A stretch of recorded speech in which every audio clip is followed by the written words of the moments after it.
nó an hầm bay đường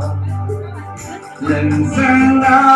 hàng giang mà ni bagus oh ani kani suka nó an hầm bay đường lần sang nó hàng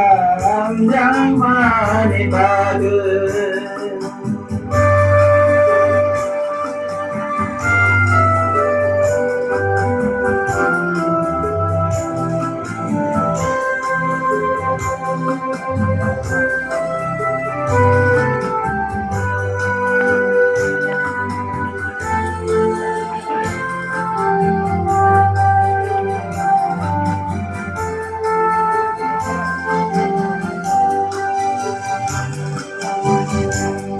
संसार में काम माया तंत्र सुखनी को बोला माना आनो तो खदीनी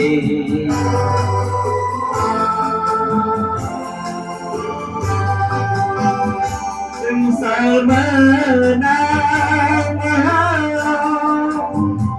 Salmaya anh con thơ Sukhani ko lamana Ano to khatini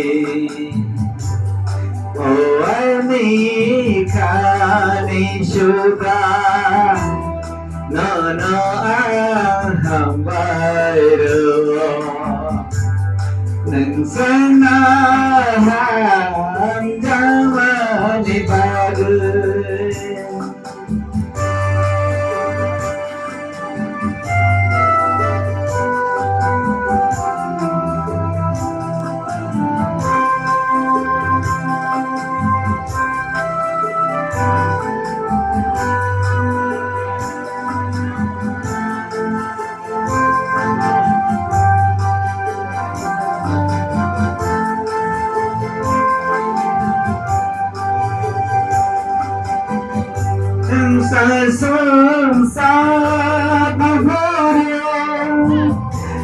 संसार हम जगत इंसान थारा खदीनी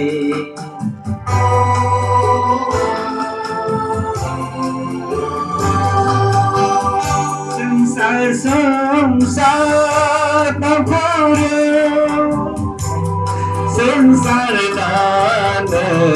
हम जगत इंसान थारा